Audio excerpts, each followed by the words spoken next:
Yeah, everyone that I knew that went there.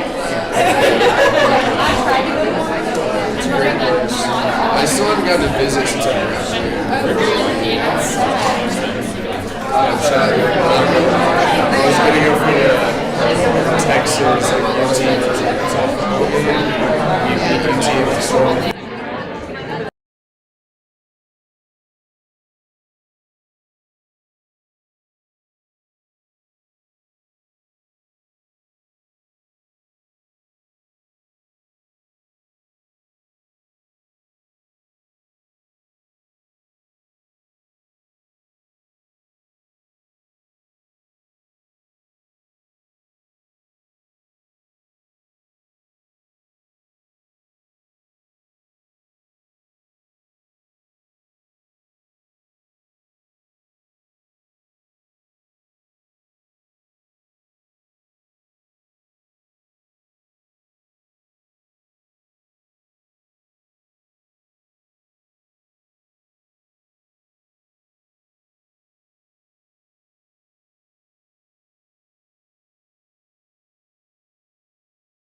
Well, okay.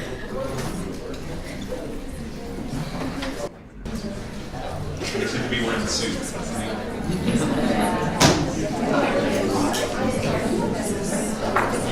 All right.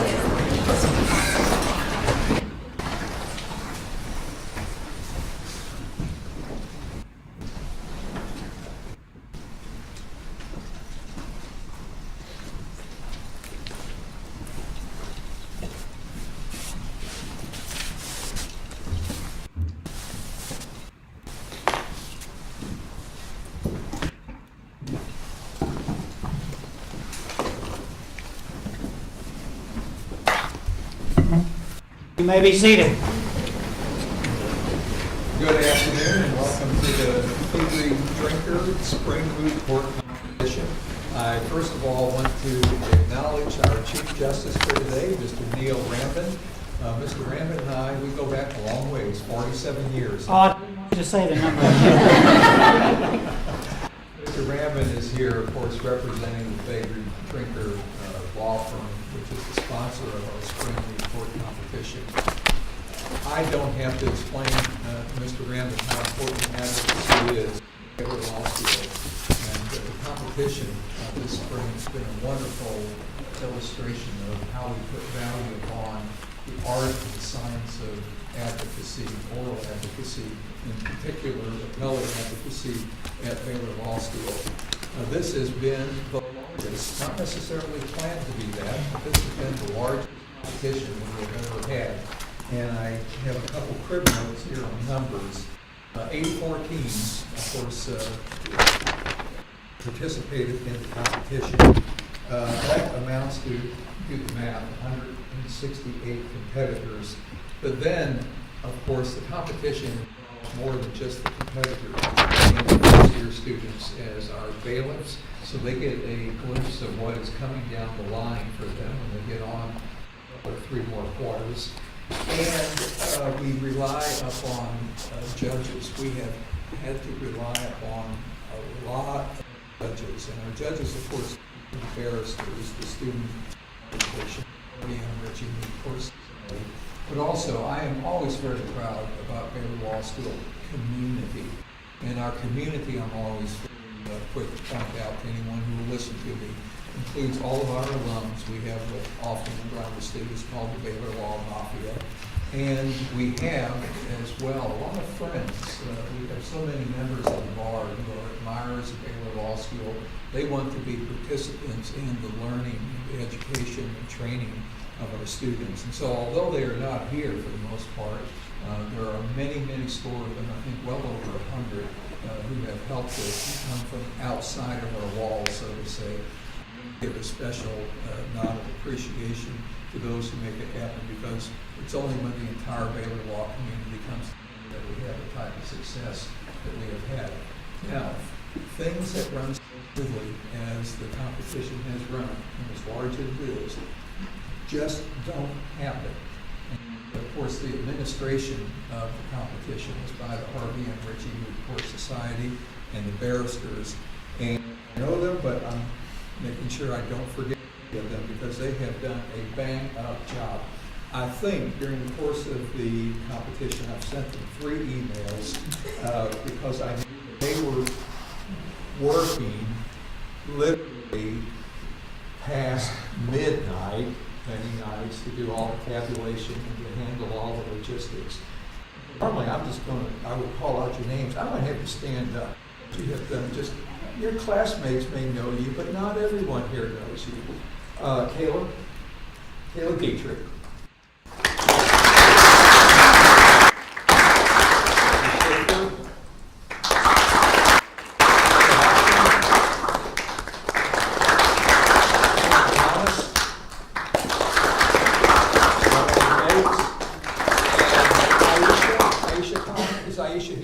Aisha's a graduate, and that's why she's not here, but she worked right alongside barristers to make this competition a success.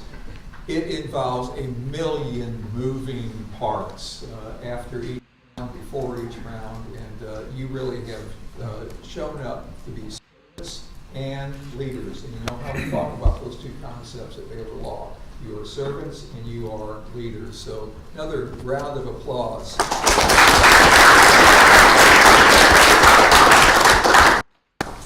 Also, I want to introduce our panel here. Of course, Mr. Ray, thank you so much, and I want to especially extend our appreciation to your partners because we know that it is a firm endeavor, the sponsorship of the competition. Thank you so much for making this possible for our law students. Thank you.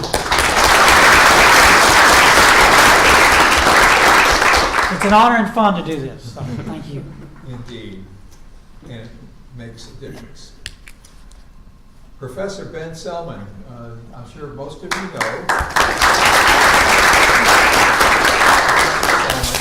I've been at Baylor Law School a long time, and I was visiting with Professor Selman a few moments ago, and I said, Ben, I think that you have got to be one of our longest tenured adjunct professors.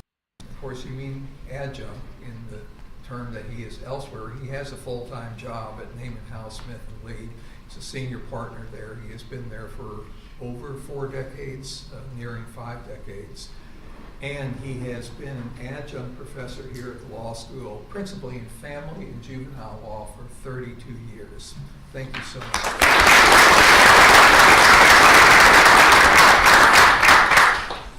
And then I'm going to point out our LARC professors who are acting as judges this afternoon. First of all, Professor Greg White. Hey, I think I mentioned this publicly in another student gathering a few weeks ago. Professor White was just promoted to a new position. It's called a senior lecturer, so congratulations. And Kayla Landeros.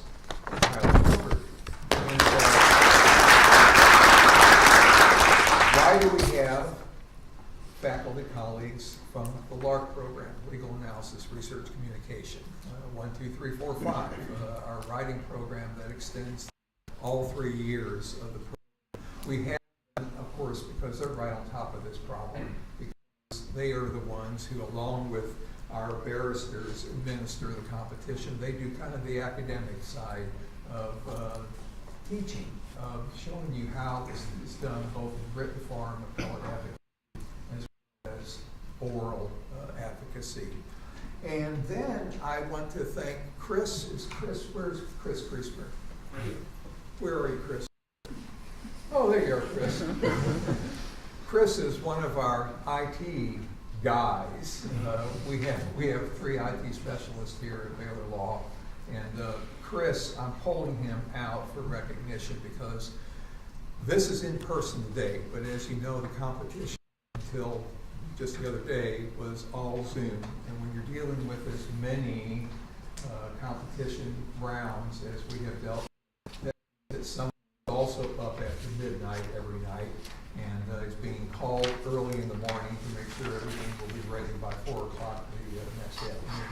Chris, you've really been this time. Thank you so much.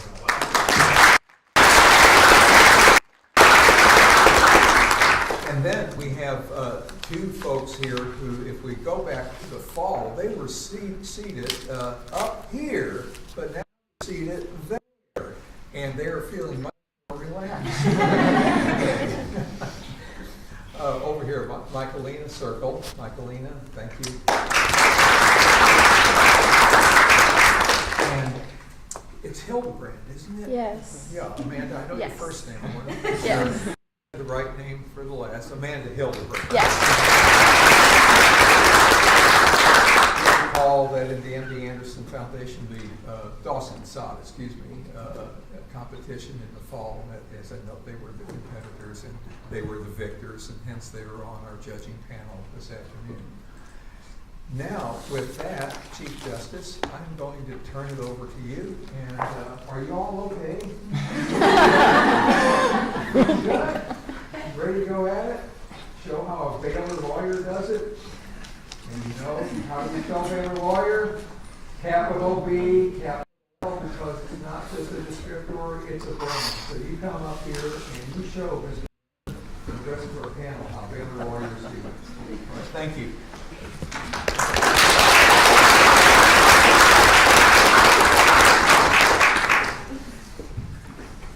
the Supreme Court of the state of Texas, here for oral arguments in the case of Axel B. versus Rihanna B. Is petitioner ready? Yes, Your Honor. Is respondent ready? Yes, Your Honor. Petitioner, you may proceed.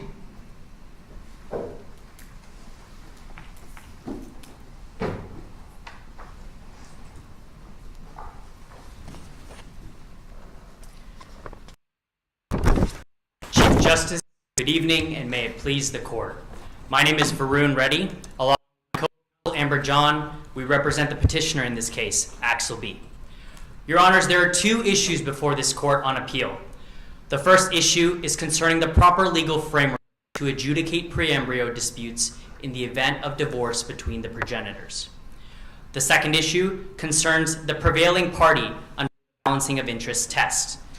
I will be addressing the first issue, and my co-counsel will be addressing the second. At this time, and with the court's permission, we would also like to reserve 2 minutes for rebuttal. Have permission. Thank you, Your Honor. Your Honors, this case is most fundamentally about upholding the freedom of contract. In Natural Gas Clearinghouse versus Midgard Energy, the Texas Supreme Court famously held that parties strike the deals they choose to strike, and thus voluntarily bind themselves. In this case, the parties signed a cryopreservation agreement that would require donation of their pre-embryos in the event of divorce. They read the terms, they discussed the terms, and they signed their names across the line governing the disposition of the agreement. We simply ask this court, alongside a majority of courts that have considered this issue nationwide, to simply enforce the terms. Thus, we hold that the appellate court erred when it granted summary judgment in favor of respondent, and instead asked this court to reverse in favor of Axel B for 3 reasons. Your Honor, the contractual approach balances the interests of both progenitors, respecting both procreative rights while minimizing court involvement in private family affairs. Secondly, the contractual approach is supported by Texas statute, public policy concerns, and provides judicial predictability to the IVF dispute resolution process. The third argument, Your Honor, is that the balancing of interests test as applied here was erroneously applied and leads to poor judicial precedent for Texans. On to my first point, Your Honors. The contractual approach balances the interests of both progenitors while minimizing court involvement in private family affairs. Before we hop ahead to what the appropriate standard is, there are questions lingering in my mind whether or not this is an enforceable contract to begin with. It strikes me more of an informed consent agreement wherein a patient says, I understand I may get X, Y, and Z services. What authority or rationale do you have that this is an enforceable contract between these two parties? Your Honor, this would actually be my second point, but we would hold that in prior cases issue has been considered, cryopreservation agreements have been held as valid contracts between the parties. This was the case in Bilbao versus Goodwin, in which the progenitors' individual choices were respected as their personal choices as manifested in the agreement. This was also the case in the New York Appellate Court in Cass v. Cass, where in enforcing a cryopreservation agreement, the court actually held that this maximizes the procreative liberty of both parties by reserving to them what is quintessentially a personal choice rather than court involvement. Secondly, Your Honors, we would Counsel, also... Counsel, I don't mean to interrupt, except to say, keep in mind that this court, you're not contending this court has to do what a New York court did, are you? Certainly, Your Honor. All right, so persuade me and my colleague here why we should accept the analysis of those courts. One court in Texas to consider this was the case in Roman v. Roman. There, a cryopreservation agreement was explicitly enforced as between the parties. The parties later opposed donation of the pre-embryos. They had signed a similar form, and ultimately, the court held that this was the best manifestation of intent between the parties. The court held, in fact, that a cryopreservation agreement was enforceable because it would govern disposition of the pre-embryos in the event of divorce, separation, or death. This was used in analyzing Texas public policy and the existing portions of Texas's family code, specifically section 160.752A. Counsel, I'm concerned about the idea that we would use commercial principles to decide something that is as important as someone's ability to become a parent. And it seems like to me that we would be doing the wrong thing to say that women or men can contract away their right to be a parent. How are you going to, how am I going to write that that's a good thing for Texas?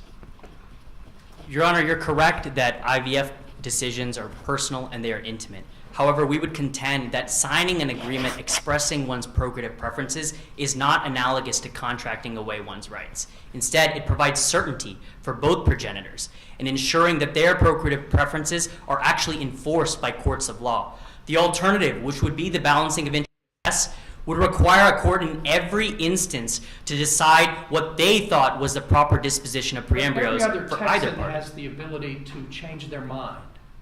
I don't want to have children when I can't wait to have children when I'm 28. And every Texan gets that right. But if I've signed a contract, according to you, nope.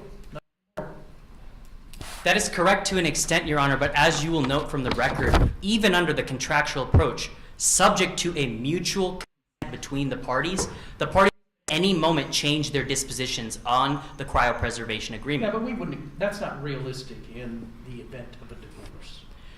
Correct, Your Honor. There are instances in which divorces are ugly, as we will note, but we would hold that even otherwise, enforcing or having Texas policy reflect that a unilateral change of mind in the area of reproductive choice, especially the IVF process, would unfairly prejudice those parties that did not seek procreation in the event that All right, so how does this the law disposition occurred. prejudice Axel?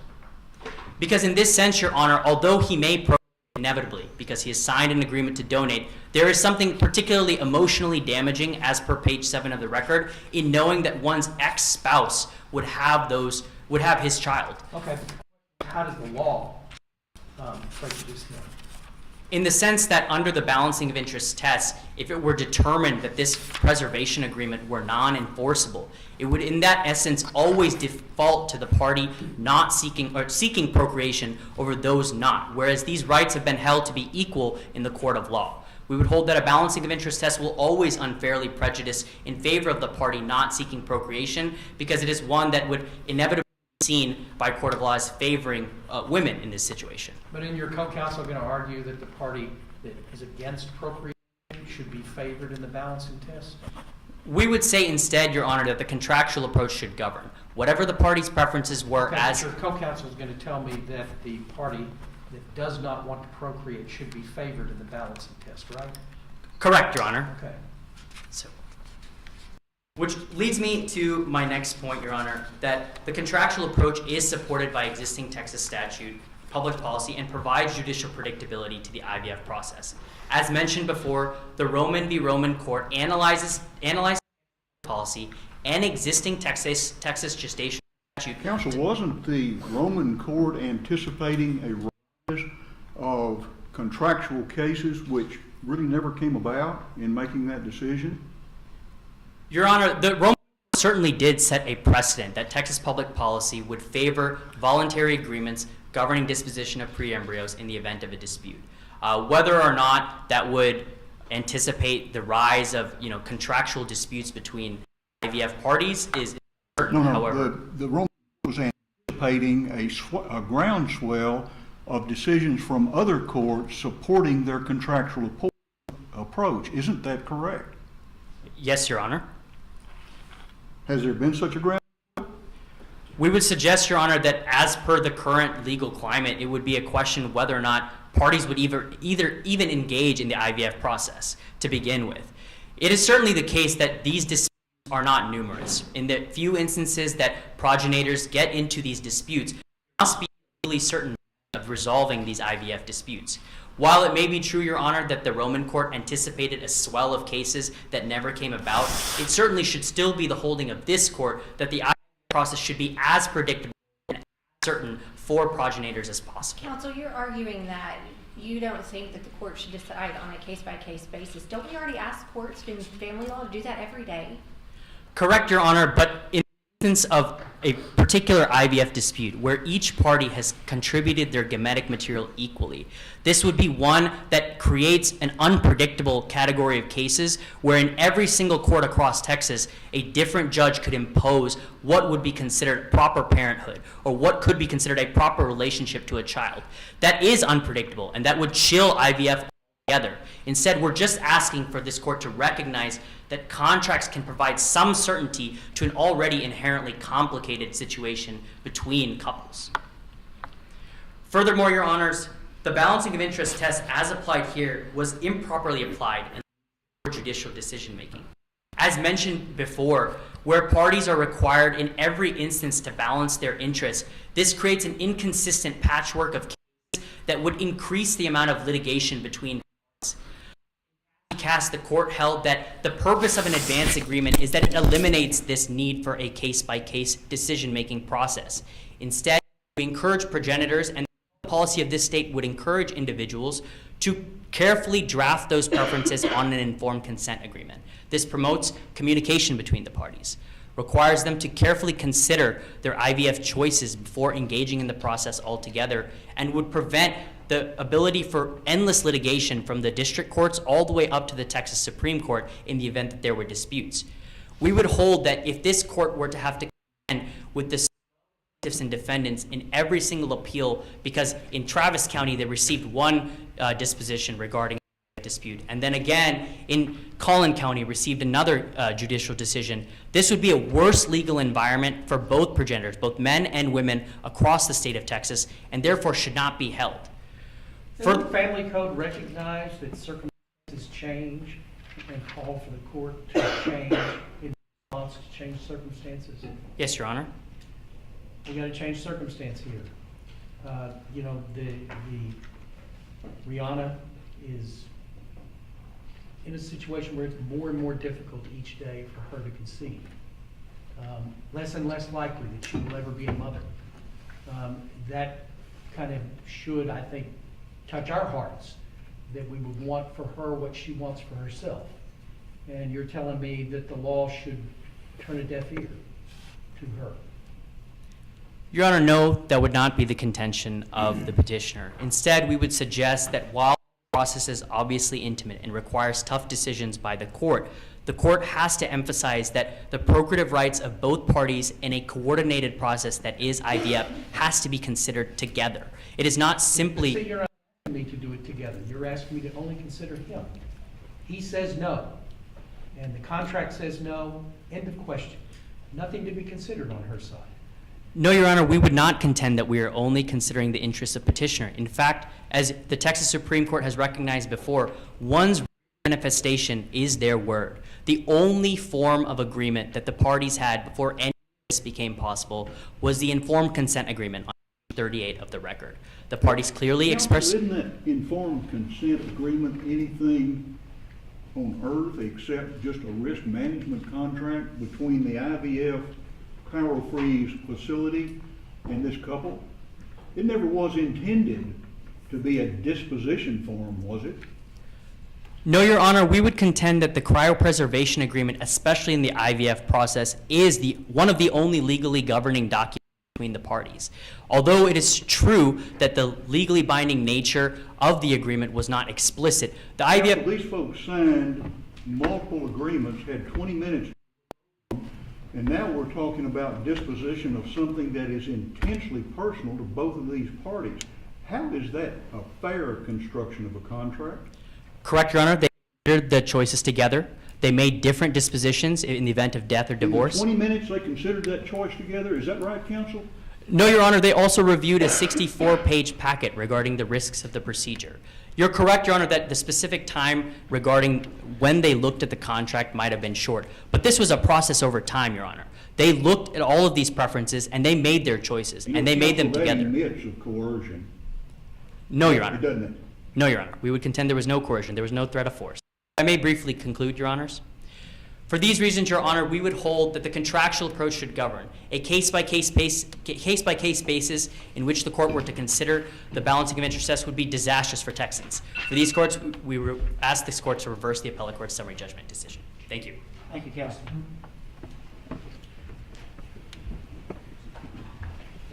Are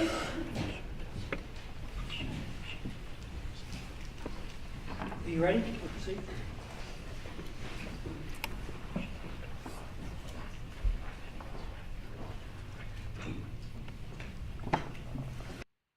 Everybody ready? You may proceed. Mr. Chief Justice, Your Honors, and may it please the Court. My name is Amber John, and I will be continuing arguments on behalf of the petitioner. It will be in regard to the second issue. Under a balancing of the interest approach, which party should prevail in receiving custody of the pre-embryos? Today, the issue lies not with simple procreation, but with parenthood, and as such, the Court should find in favor of the petitioner for two key reasons. First, under a factor-based test, the petitioner's right to not be a parent does outweigh the respondent's interests. And secondly, it is imperative this Court protect the petitioner's right to not be a parent by preserving his anonymity. Turning to my first contention, a factor-based test is the appropriate test for the Court to apply today, under which the petitioner's right to not be a parent does prevail over the respondent's. The factor-based test was first put forth in the 2018 case of in remarriage of Rooks, and today we are asking the Court to adopt a modified version of this test that more equitably balances Texans' interests. There are four primarily relevant factors to this test, the first of which is the intended use of the pre-embryos by the disputing parties. We ask the Court to look at this factor in light of the extent to which governmental intrusion requires to achieve that use. Today, the respondent seeks to become a parent, and in doing so, if the Court were to award her these pre-embryos, would be irrevocably extinguishing the petitioner's right to not be a parent. In contrast, the petitioner seeks to not be a parent, and in doing so, perhaps the respondent would have a more difficult time achieving parenthood, but her avenues through which she may achieve parenthood would not be foreclosed upon. Counselor, your co-counsel stated to the Court that the balancing of interest test is unfairly prejudiced in favor of the party seeking procreation. Justice White asked to follow up, just so you understood that. Is that indeed true? Do you agree with that? And if so, how's it not game over for you under the balancing of interest tests? We would contend that the way the Rooks Court adopted the balancing of interest test does unfavorably consider the individual seeking to oppose parenthood, as also reiterated in Davis versus Davis, where there's that presumption in favor of the opposing party. But this is not what we are asking the Court to do. We're asking it to adopt a modified version, which does equitably balance the interests of both parties. This modified version takes into consideration the intended use of the pre-embryos, the availability of reasonable alternatives, the burden placed on the party opposing parenthood. Well, I guess I just want to jump to the quick of it. And what is your client's compelling interest? I mean, as I review the record, he said, I don't want my ex-wife to have these kids. That rings of spite, not of a legitimate interest to me. How can you reconcile that under this test? We can reconcile that under this test because what is dispositive today for the petitioner is his anonymity that he retains with a double-blind anonymous donor. In that instance, he will have no idea whether these pre-embryos result in a child or to whom that child is born to. However, if the Court finds in favor of the respondent, he will know that these pre-embryos are being implanted. So, counsel, it's not that, we're not protecting his right not to be a parent. We're just protecting his identity? That seems very different. Identity as a parent. He seeks to not be a parent, and as such, the Court should protect that level of anonymity. While both parties today are indeed procreating, what is at the crux of the issue before the Court is parenthood. Both the respondent and the petitioner will be procreating. They will be genetic parents of any child born from these pre-embryos, regardless of whether the petitioner or respondent prevails. What the parties are seeking is parenthood and the right to avoid being a parent. What are the chances that the pre-embryos will result in a successful pregnancy? With the respondent, Your Honor? Yes. 30 to 35%. You don't want to give her 30 to 35% chance of becoming a mother? That's about all she's got. Every other method is basically foreclosed to her. We would disagree that every other method is foreclosed to her. However, virtually foreclosed to her. Chances are less than 30 to 35%. The respondent does have a 30 to 35% chance today with using these pre-existing embryos. However, we would contend that same likelihood would likely still be present through embryo donation. There is nothing in the record to suggest that genetic ties alone give an individual a better probability of becoming pregnant with pre-embryos. She could seek out... The record doesn't say either way. So, I mean, I really think you're talking to the wrong group of non-scientists about whether that's a good chance or a reasonable alternative. Of course, Your Honor. Per the CDC's recognition of the ability for an individual with tubular issues to be able to reproduce with pre-embryos, it was about 7%, and we would ask this court to take judicial notice of this fact, as it is coming from the latest CDC data. And as such, we would contend that it is probable that the respondent would still have a 30 to 35% chance of becoming pregnant with a child if she were to seek out embryo donation. Are you suggesting she gets embryos from a third party unrelated to this case? Potentially, Your Honor, yes. That just makes no sense to me. It's like this perverse game of musical chairs. I mean, she has an embryo that's available to her, and we're all going to swap. I mean, why not allow her to use the embryos that she has? To not allow the respondent to use these pre-embryos, because in doing so, will be extinguishing the petitioner's right to not be parent. No, there's a 35 to 37% chance that it would be extinguished.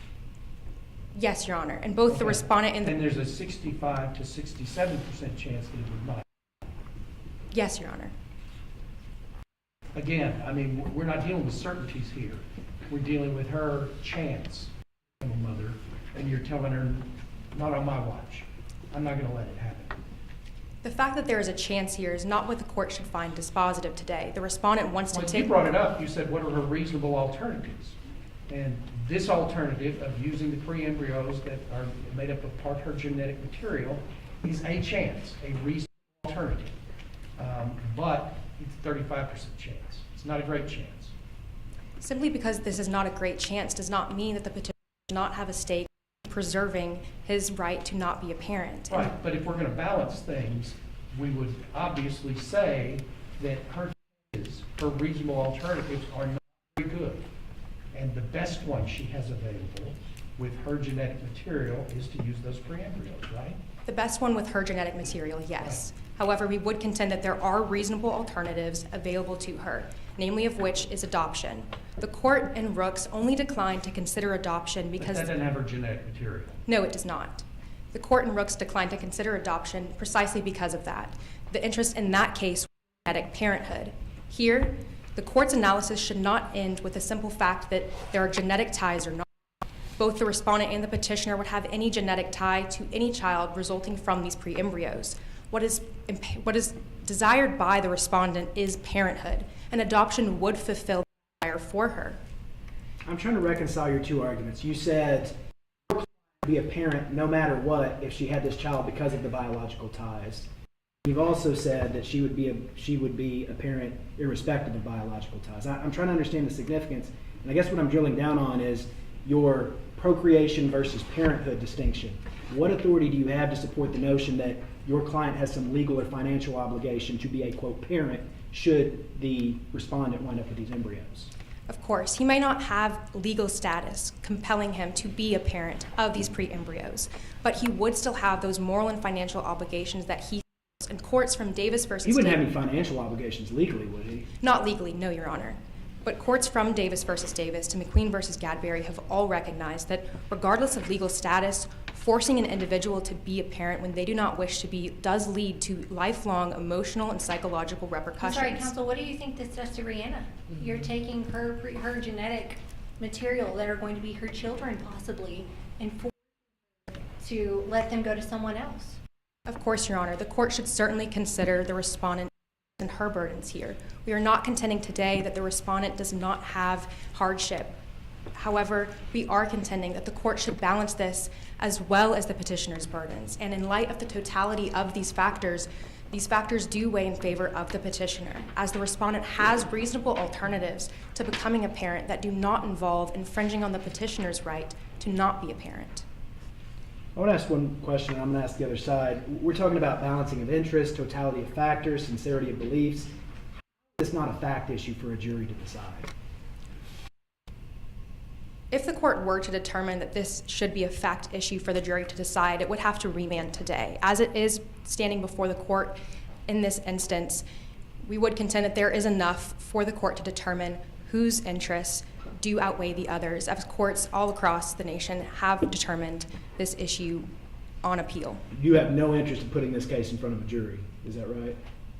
At this point, Your Honor, no. If the court did seek to, in future cases, determine that the balancing interest test was the appropriate test and leave that to a jury decision, this would be welcomed by the petitioner. But as it stands today, this issue is before the court, and we do ask the court to make this decision in favor of the petitioner.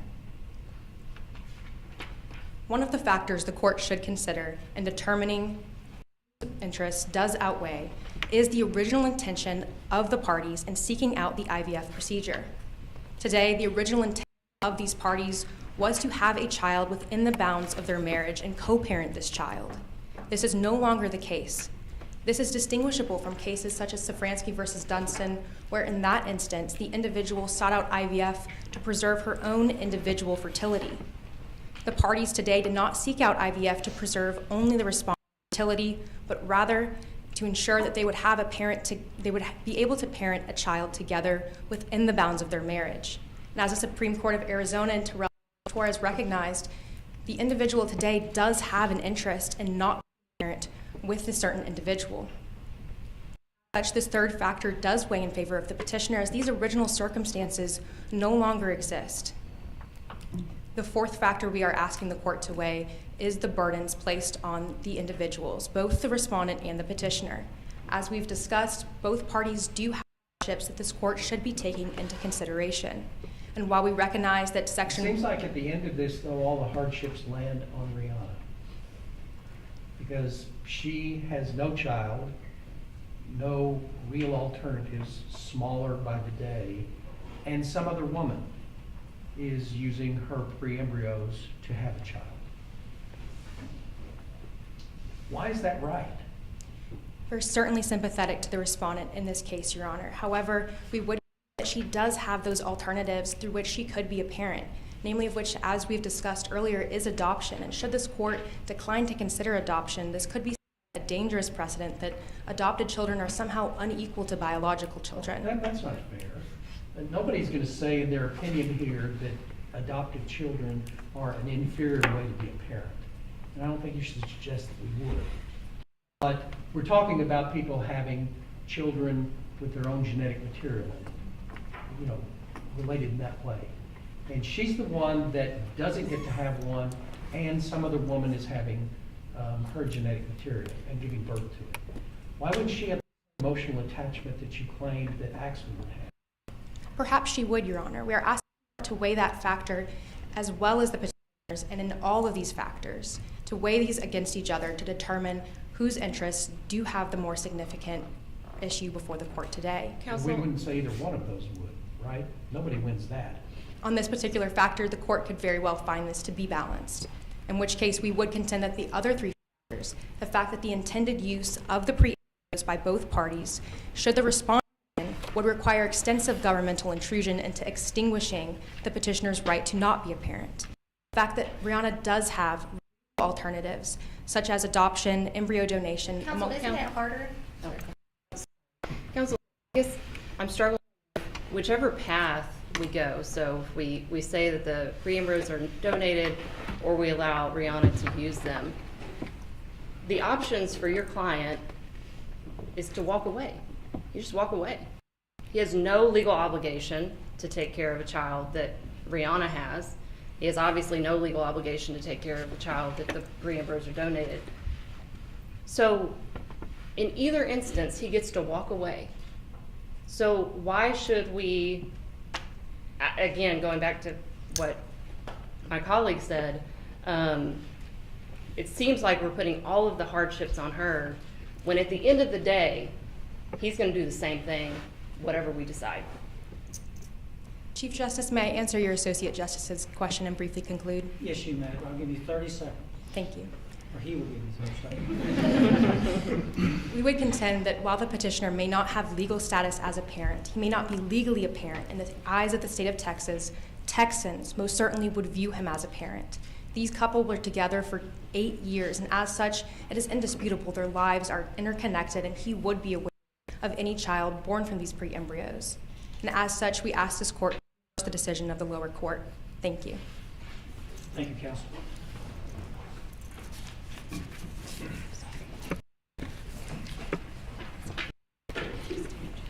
Are you ready? Respondent, you may proceed. Good evening. May it please the court. My name is Lauren Levino, and along with my co-counsel, Jamie Mills, we are representing the respondent, Rihanna. There are 2 issues to be addressed here today. First, whether the balancing of interest approach is the proper legal framework for deciding the disposition of the frozen pre-embryos upon divorce of the progenitors. And second, if so, whether Rihanna is entitled to these frozen pre-embryos after applying the balancing of interest approach. I'll be addressing the first issue, and my co-counsel will be addressing the second. There are 3 reasons why we are asking you to affirm the lower court's decision and apply the balancing of interest approach rather than contemporaneous and contractual approaches. First, the balancing of interest approach more accurately parallels Texas public policy in that it allows parties to change their minds in manners that are significant as the one we're faced with today. Counsel, let me start with this balancing of interest. I actually want to know more about the contractual approach. You do agree with me, do you not? This court has a long tradition of upholding the right of parties to come to a meeting of the minds by way of a contract that's reduced to writing, which is enforceable. You understand that. And you're not asking this court to change that, are you? No, Your Honor. In fact, we don't believe that there is an enforceable contract between Rihanna and Axel as husband and wife. Rather, this was a consent form designed to control the relationship between the clinic and the parties as a whole. Okay, but wait a second. They both signed this agreement, right? And there was a special box, I think it's page 38 of the record, in which there was a specific question about what happens to the pre-embryos in the event of the divorce. Is that correct? Yes, Your Honor. And then she specifically answered that by choosing one of these alternatives, as did her husband. Is that correct? Yes, Your Honor. So you're not claiming, hang on, you're not claiming that there's any kind of mistake here, or that there's anything fraudulent about this, coerced, or anything like that, are you? No, we are claiming that this is not a binding contract between Rihanna and Axel as husband and wife. Why is that? Is that what I heard you say, and what I've read in your papers, is that the reason it's not a binding contract is because it prevents her from changing her mind later. Is that correct? Is that a good synopsis of your argument? No, Your Honor. We're saying today that this is not a binding contract between Rihanna and Axel because there was no notice that they were entering into an agreement that pitted the husband versus the wife. That is an essential pillar of contract law today. In the Healy versus New York Central Hudson Railroad case, they found that general notice was necessary, and that is an objective intent. So they're looking at what a reasonable person assumed that they were entering into a contract. If you look at the record, page 36 through 38 of the record, it's an actual contract. The title is Informed Consent for Cryopreservation of Frozen Pre-embryos. The purpose is to describe and identify the medical risks. Additionally, I'd point you to paragraph 13 where it says, and I quote, "We understand that we have the opportunity to direct the clinic." There is nothing here that would put Let me ask you about this provision. The purpose of this document is to declare our consent, skipping forwards, and to declare our intentions and desires with respect to the storage, use, and disposition of our cryopreserved materials. I mean, with this language, you can't seriously argue that she wasn't aware exactly what this agreement was doing, right? She was not aware that she was entering into an agreement with her husband. She was aware of entering into an agreement with the clinic. That is by what the evidence clinic. in the record supports that statement? The fact that they that she did not give due consideration and did not think divorce was possible. Well, doesn't the record kind of bear out the opposite, that they had this kind of clash of opinions in which she was fine with really anything that happened and he had strong opinions, and somehow they discussed those and resolved their issues? I mean, wasn't that a meeting of minds?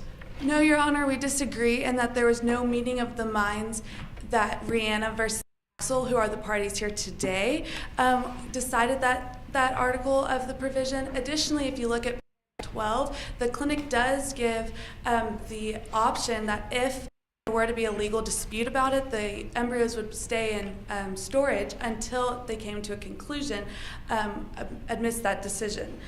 I would point you also to Texas statute that allows parties, as you mentioned, White, the Family Code allows parties to change their mind. There is a termination of gestational agreement statute 160.759 where a surrogate mother who has signed a prior agreement can terminate that if she's changed her mind prior to the implantation of embryos. Additionally, AZ v. BZ, which is an IVF case in Massachusetts, the court found that after analyzing their statutes, that parties could reconsider family matters such as marriage or parenthood. This was consistent with their statutes, such as how they've gotten rid of the breach of contract for marriage. Aren't you kind of asking us to predict what the legislature would do in this particular dispute? That they would do the same thing with an IVF problem that they did with gestational agreements? Are we really in a position to make that prediction?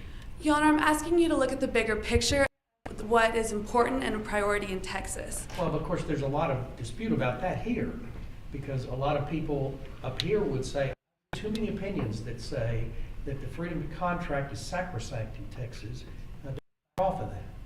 And so what we end up with is perhaps an opinion today that says consistency and predictability are the most important things, and reasonable minds might disagree about how that should be applied here, but the legislature is in charge of deciding how to deal with a balancing of interests or changing minds or other things like they did with gestational agreements. Your Honor, I think it's important to note that we are not asking you to get rid of this freedom to contract idea. In fact, we believe that in order to keep it intact, you must affirm today. Otherwise, it would create the idea that people could be bound to an agreement they did not intend or expect to be in. And I'm referencing the agreement between Ann and Axel, not the agreement between the clinic and the parties as one unit. Additionally, Texas statute 160.103 is the adoption statute, and that allows a 48 hours, a birth mother, 48 hours after she gave birth to change her mind. That is not subject to a prior agreement. And so with that, demonstrates this bigger picture that the court can use today to develop the law going forward.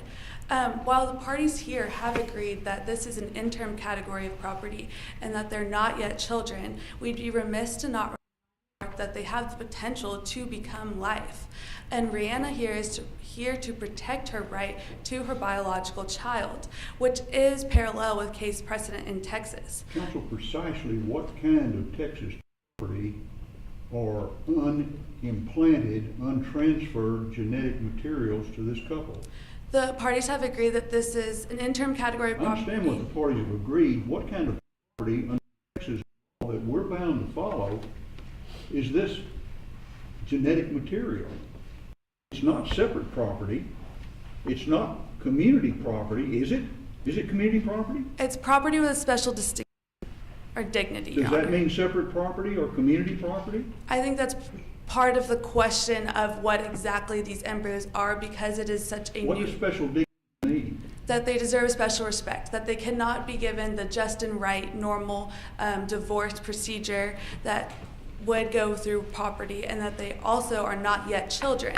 In the absence of the court's ability to divide this property that y'all stipulated to in a just and right manner, in the absence of any type of authorization under Article 16, Section 15, or 3001, 003 or 003 with regard to community property, what kind of property is this?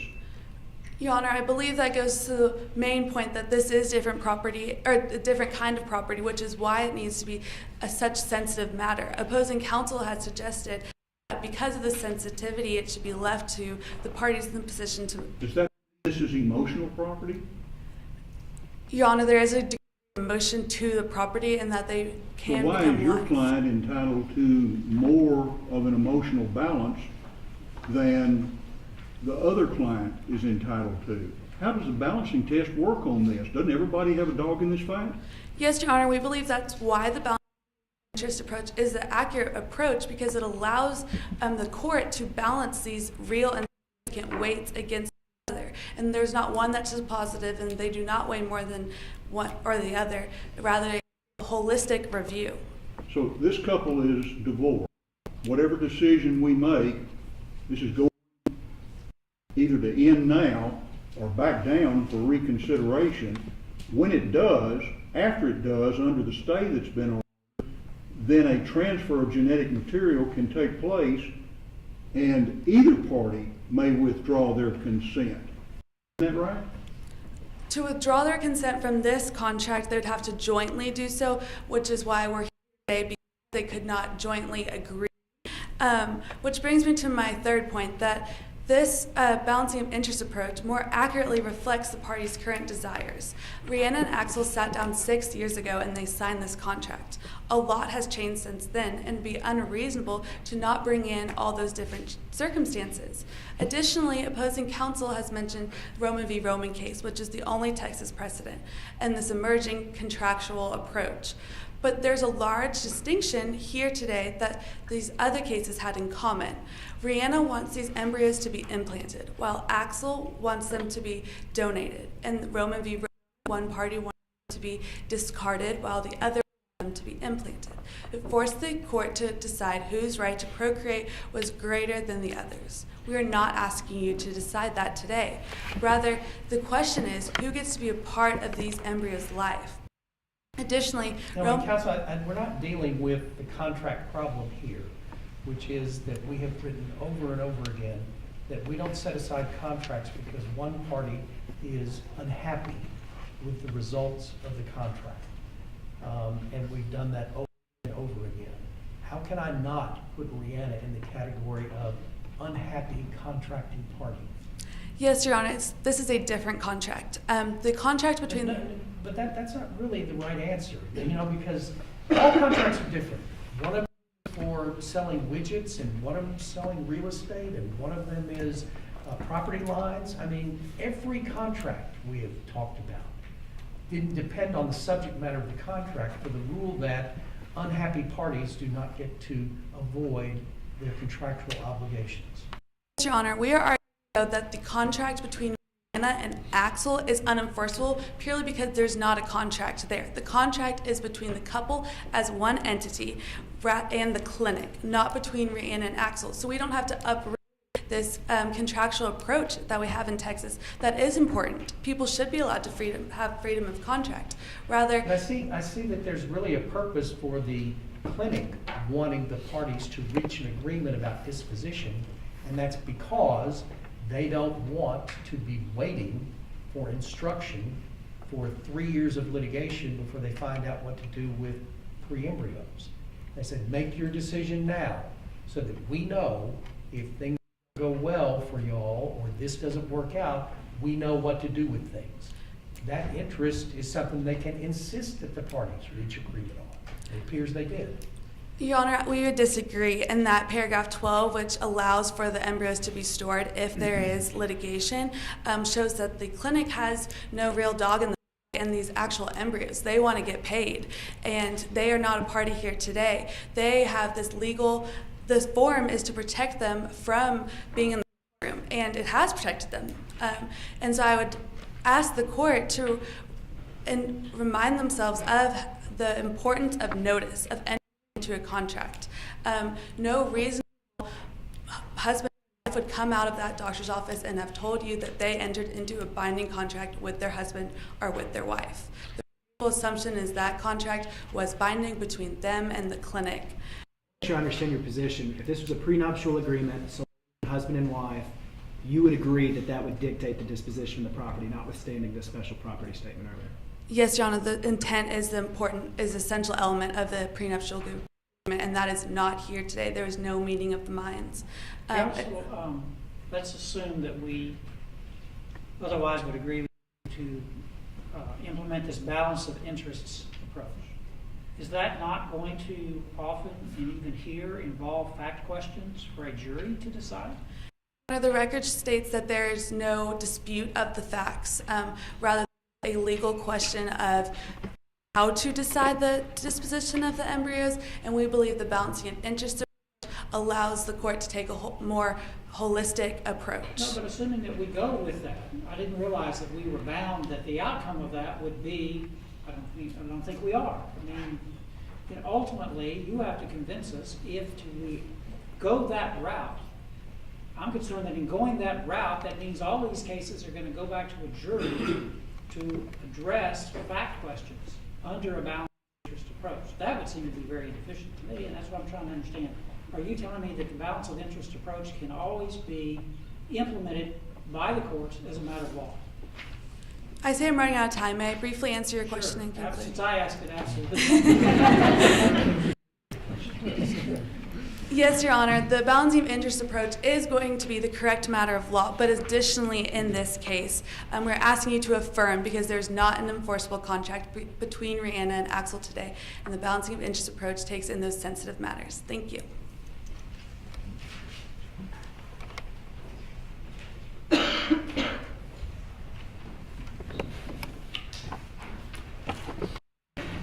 You may proceed.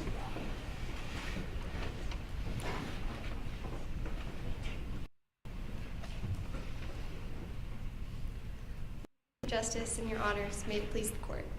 My name is Jamie Mills, and as my co-counsel Lauren Levino just mentioned, I will be representing the respondent, Rihanna B., on the second issue before the court today, regarding whether Rihanna has the greater interest in these pre-embryos based on the balancing of interest test. Your honors, today this court has the first opportunity in the state of Texas to make a decision regarding this matter, a decision that is fair, equitable, and reflective of our state's value in protecting the God-given right to procreate.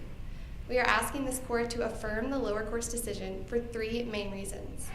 First, to most accurately apply the balancing of interest test, this court must consider all of the relevant factors and apply them to the facts of this case. Second, in doing so, those factors favor Rihanna over Axel. And lastly, Rihanna also has a more deeply rooted interest and greater investment in these pre-embryos, such that ruling against her would impose consequences that ultimately outweigh any potential hardships on Axel. Now to my first point. To most accurately apply the balancing of interest test, this court must consider all of the relevant factors and their cumulative effect. We are here today to balance these two parties' interests. So how do we do that? Well, back in 1992, the Supreme Court of Tennessee in Davis v. Davis first articulated this test. That court did give us the main principle and purpose of this test, being to balance two fundamental and significant rights, the right to procreate and the right not to procreate. However, the court in Davis also made a very presumptive statement that ordinarily the party opposing procreation ought to prevail. Your honors, we need to reconcile why such a presumption was made. The facts of Davis are very different than the facts of this case today. The interests of the parties in Davis are starkly different than the interests of these parties here today. Mr. Davis sought to discard the pre-embryos while Ms. Davis sought to donate them, not to implant them herself. However, that court explicitly stated it would have been a much closer case had Mary Sue Davis been seeking to implant those pre-embryos herself. And your honors, that is precisely the close the court faces today. Later courts also faced this close question and realized a very fact-intensive and nuanced inquiry was necessary to apply this test correctly. In 2012, the Reaver v. Reese court said, unless and until our legislature decides to tackle this issue, the courts must consider the individual circumstances of each case. Counsel, do you believe that this is a question of law in every case? Not in every case, Your Honor. It is a question of law in this case because the facts are undisputed.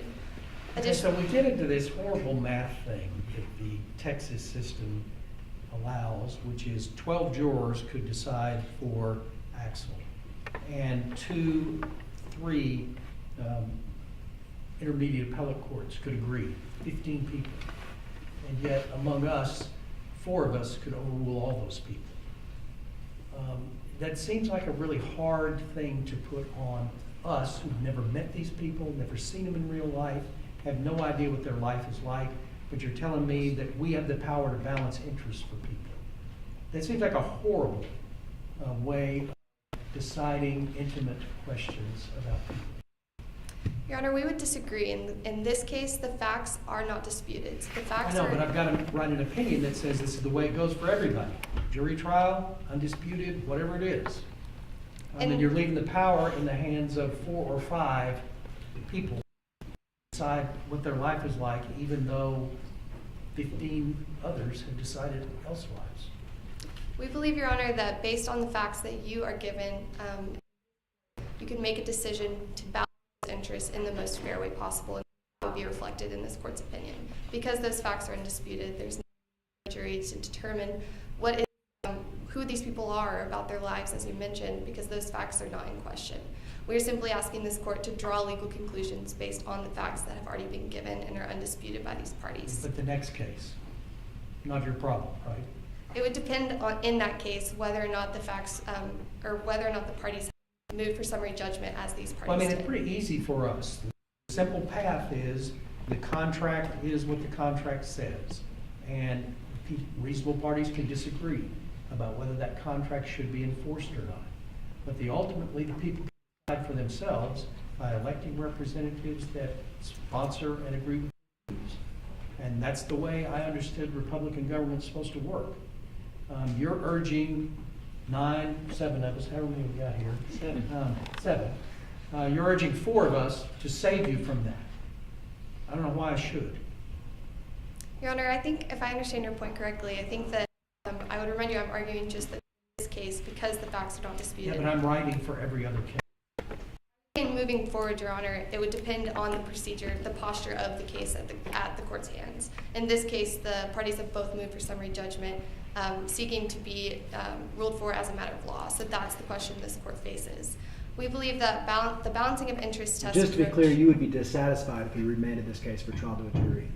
No interest in that. Is that correct? Yes, Your Honor. We believe that this can be handled by this court regarding the facts that are undisputed. In a careful and thorough analysis of the balancing test will render that conclusion. To my second point, that when we consider the relevant factors and apply them to the facts of this case, they favor Rihanna over Axel. As you can see on the record at page 9, Dr. Fuswood has testified that Counsel, I'm still troubled with this property with special dignity, and I apologize to you for going back to it again. Is the special dignity in this instance the consideration of the interest of the unborn child? No, Your Honor. That is to consider what... Why wouldn't it be? Well, to consider this unborn child as thinking about their best interest would be to consider it as a child and as life, which is the very reason that these pre-embryos are considered property with special dignity and not children. We're not thinking about the best interest of the child. Is it much of a jump for us to say the special dignity is the interest of this child? I think the interest of the child can certainly be a factor, which again goes to our point as to why the balancing test is the best approach. A factor that fits squarely into the balancing test. Yes, Your Honor. Thinking about what might be in the best interest of this potential child would be a relevant consideration in applying the balancing test. So what would prevent us from engaging Solomon's remedy and simply cutting these embryos in half and giving each side whatever they want to do whatever they want to with it, but the opportunity to take into consideration the interest of an unborn child? Well, Your Honor, my client would argue that that would be something that would satisfy her because she would get some pre-embryos to implant and become potentially a biological mother. It would be opposing counsel's stance that that would be an unfair division of these pre-embryos. So your client would be happy with half of the embryos and then thrown out, right? No, Your Honor, she's arguing that all of these pre-embryos should go to her and not that any of them should be destroyed. But that is neither party's stance today. And if this were actually a piece of property of special dignity, then all of the embryos or nothing would be the issue for your client, right? Yes, Your Honor. All right. So are we to consider the interest of an unborn child in answering the question, what does special dignity mean in regard to your stipulation in this case? Yes, Your Honor. I think that is the special dignity piece of that categorization. It's for us to take on the rights of an unborn child, in fact, an unimplanted embryo, when the legislature is not willing to do it. Is that right? No, Your Honor. I don't think that it would completely take the way that these embryos are analyzed in the way that they're disposed of. That would be changing what we are categorizing them as. The court has specifically categorized them as property of special dignity to avoid treating them solely as a potential child and to avoid treating them solely as property. That is the very purpose of treating them as this interim category. And we believe the balancing test is the most accurate way to figure out what to do with those pre-embryos. The most important factor... I want to ask one follow-up question on that. You said it might be appropriate to consider the best interest of the child. It's not a procreation versus a non-procreation case. So it would seem to me that the options here are that these embryos are giving to a presumptively loving two-couple household, and option two, your option, is given solely to your client in which their father forever resents their existence. I mean, how is that in the best interest of the child? Your Honor, we have seen Texas courts' reoccurring preference for a child to be raised by a biological parent when that's a reasonable opportunity, and that is here. Having a child with you, getting to raise that child and be a part of its life is a significant and valuable interest that Rihanna is seeking today. That is why she is in this courtroom. Additionally, we believe that it is paramount to consider her inability to biologically procreate through other means. As you have nearly all pointed out, Your Honors, this is her last reasonable chance to become a biological mother. Hey, can we hang on there just for a second? If I remember the record correctly, 35% chance that she would bring a child to birth if she's able to use these pre-embryos. But if she went to other pre-embryos, does the record reflect it would be a 20 to 25% chance? No, Your Honor, that was the chances 2 years ago when the doctor assessed her. It has been 2 years, so now she is somewhere between 20 and 10%. Roughly has around a 15% chance of biological procreation through another IVF procedure, compared to the 30 to 35% chance she would have with these pre-embryos well into her 40s, as Dr. Fuswood testified on page 9. So that's what, a doubling of her chances? Yes, Your Honor. But she still has a chance, and not an insignificant chance. No, Your Honor, we would argue that the chances that she has today without these pre-embryos are insignificant. To tell a woman facing infertility that we could double her chances, but that would be significant, would be a very insensitive and unfair decision, we believe, for this court to make. Now, let me ask you, follow up on some questions my colleague asked you about earlier, and that is the reasonable alternative, or why is adoption not a reasonable alternative? Your Honor, the essence of this test today is to balance each party's interests in protecting their procreational autonomy. That's the case we have before us, so to consider adoption is to change the very nature of what we are here for today. I thought her primary interest was in being a parent. Are you telling me that your client's interest is only in being a parent with her genes? Yes, Your Honor. Her interest today is protecting her ability to become a biological parent. She would have chosen adoption if that was seen as an equal alternative in her mind. As you can see on the record at page 7, the parties did consider adoption and then intentionally and affirmatively chose IVF, knowing the costs financially, physically, emotionally, to undergo such a gruesome process because it was biological parenthood that Rihanna was seeking, not adoption. Additionally, other courts have, the Davis court did consider adoption, but it's important to note in that case, those parties actually chose adoption first, and it was the birth mother that changed her mind. Other adoptive avenues were too expensive, leaving them with no other alternative but to try to pursue the IVF process. Well, before you finish today, I want you to kind of answer the other side made about Axel's moral, emotional, and spiritual connection to a child that was born whose identity he knew. And we all know he doesn't have any financial responsibility. He's not legally a parent. But isn't there every reason for us to honor his decision to be emotionally, spiritually attached to a child that is his by genetics?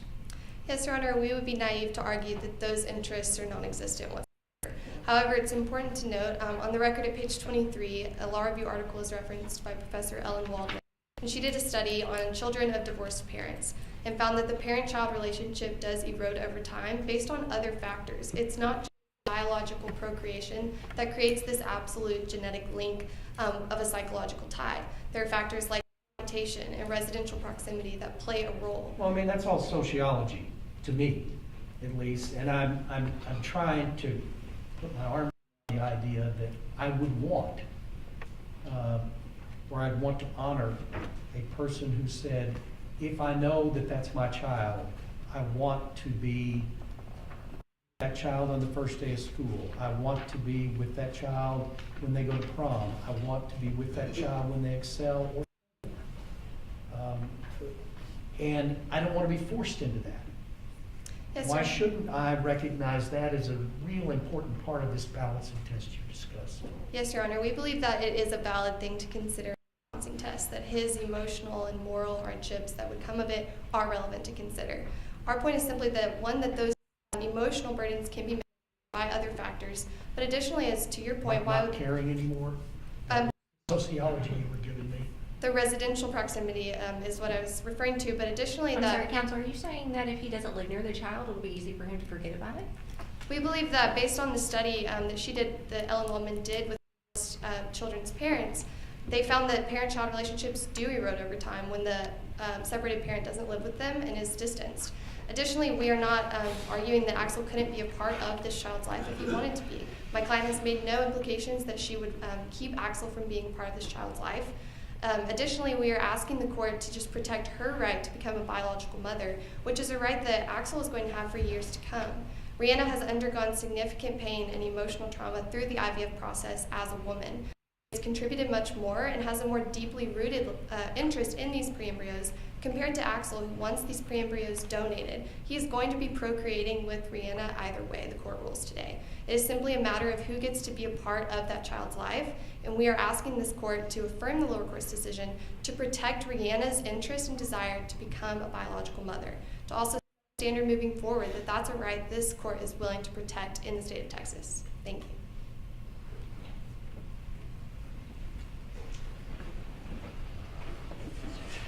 you. You may proceed.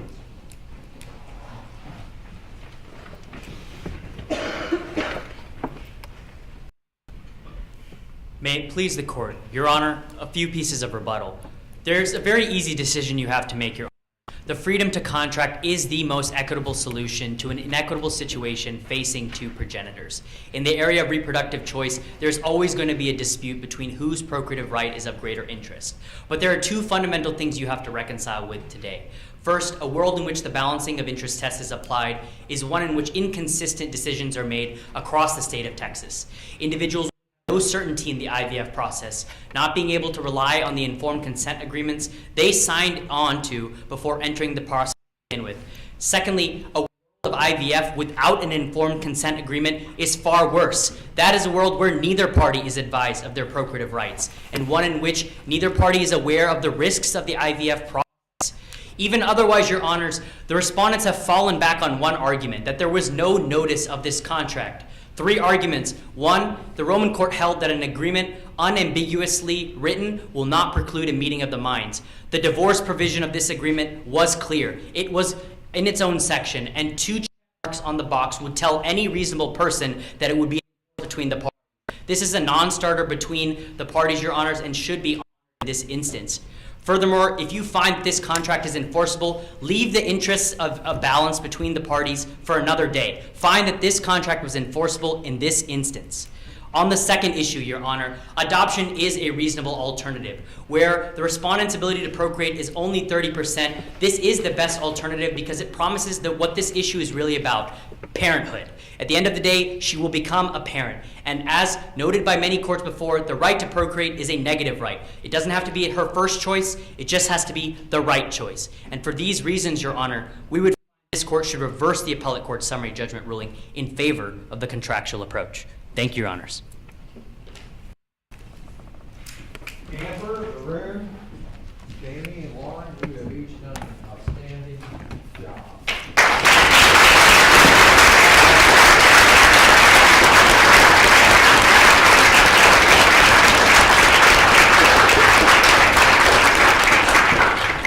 Demonstration of moral advocacy that he's giving on their congratulations on you.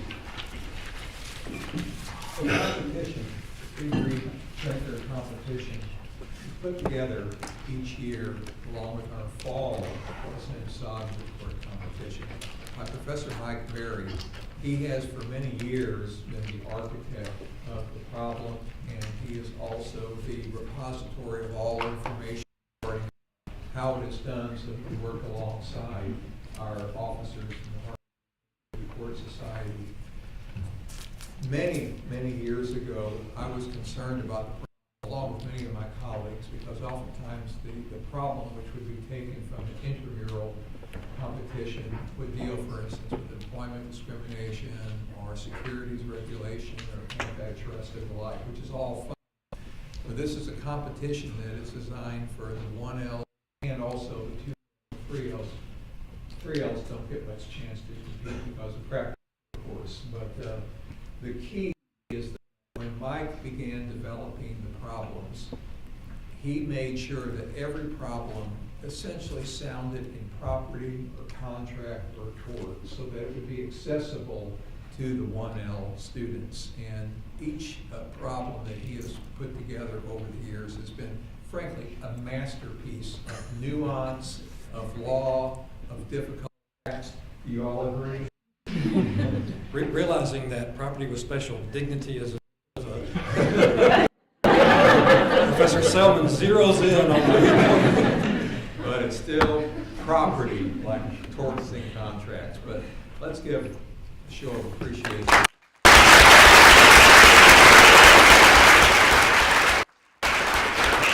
Let me just say one thing. When these people were in the semifinal on Thursday and they won, I said, the good news is you won. The bad news is we're going to play a real mean trick on you. We're going to take you out of the Zoom environment and put you in a classroom in front of all your classmates and a panel of judges. And they handled it without flinching. I'm so proud of the way they performed. So.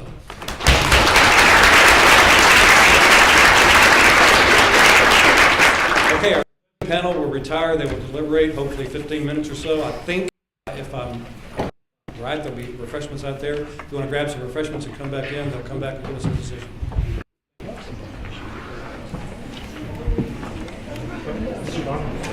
I'm gonna leave it.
May be seated.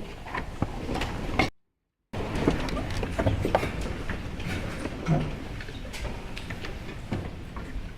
just want to say that this has been a privilege for me, and I think each one of the justices. We did lose one because, frankly, there's a tornado in her town of Temple, and she's headed back that way.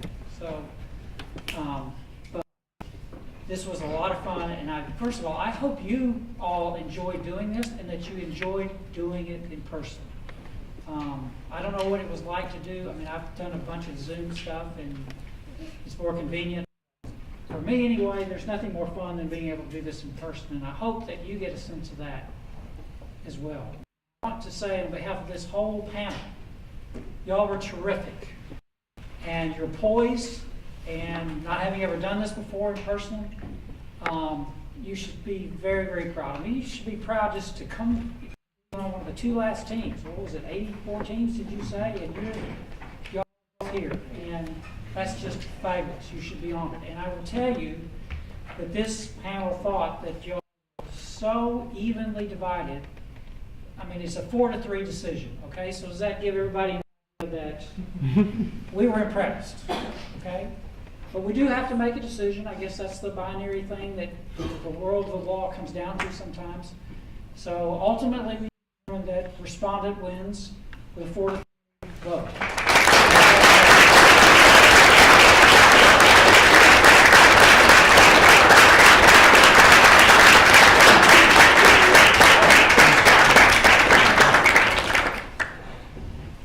Okay, thank you, Mr. Chief Justice. Thanks to the panel. We're now going to have an award ceremony. Sammy is jumping the gun and handing out the plaques already. But we'll announce that. So, Kayla, come on. She's hungry. I'm sure y'all are hungry. Oh, wow, this mic is high. Not made for short people. Okay. Alrighty. So first we want to recognize our semifinalists who made it to, obviously, the semifinals. And, yeah, so Jennifer Bloodworth and Emily Bloodworth, Allison Britton and Elena Folgaris. Come on.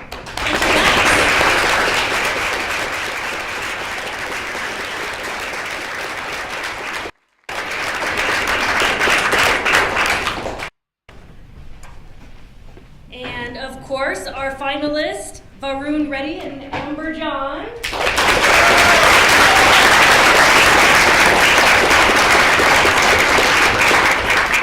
And one more, woohoo! For our champions, we have Jamie Mills and Lauren Levino.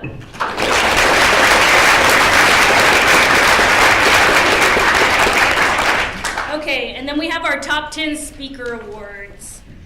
So, as you know, top 10 speaker awards, obviously the top 10 speakers in the entire competition. This went off the preliminary rounds and judges' speaker points. We're going to start at number 10. We have for third, second, and number 1 speaker. So at number 10, Casey Cooper.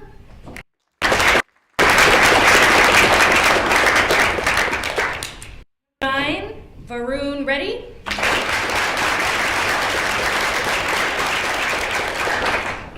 8, Greta Anderson. 7, Maddie Barney. 6, Emily Mouser.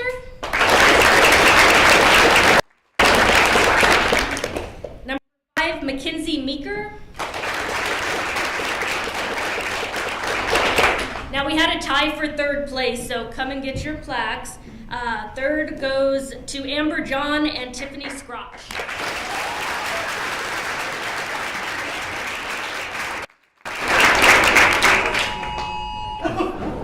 It looks like there's a weather alert. It's a tornado warning. Number 2, our second speaker, Jennifer Bloodworth.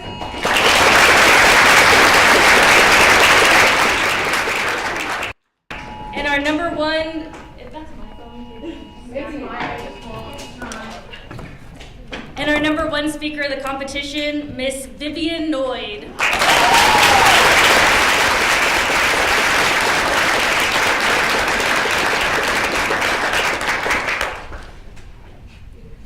We have one more special, but Professor Barry's going to hand that one out. I had fun. It was fun and crazy with all of you. Yeah, I get to give a special award that we give from time to time to somebody who exhibits a perfect example of professionalism. You know, we talk to you guys about professionalism all the time in all the classes from the beginning when you started. It's a hard concept a little bit to define, to put a good definition on, but to me it means recognizing that as lawyers, we owe an obligation to other than ourselves. We owe an obligation to the profession. We owe an obligation to our colleagues, to our friends, to opposing counsel, even to the court, certainly. And so it's probably the easiest to kind of recognize specific examples of it. And we had an example of that this time. We had a student who lost his partner about 4 or 5 or maybe 6 days before the competition began. And so it's always good when we can have 2 people on a team. It enhances the competition, and certainly it helps the, hey. It's fine, you can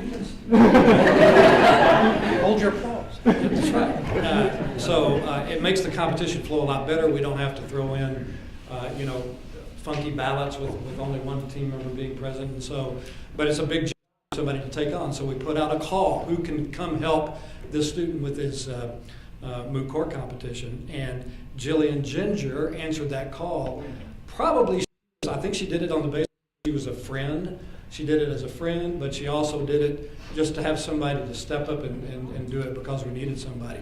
It wasn't of any benefit to her, especially, other than she got the experience. She had to put aside what she was doing, take care of her own classes, and yet she stepped up and did this. So we have this award, the Fakery Drink or Moot Court Competition, Jillian Ginger, Harvey M. Ritchie Society Professionalism Award. So I want to recognize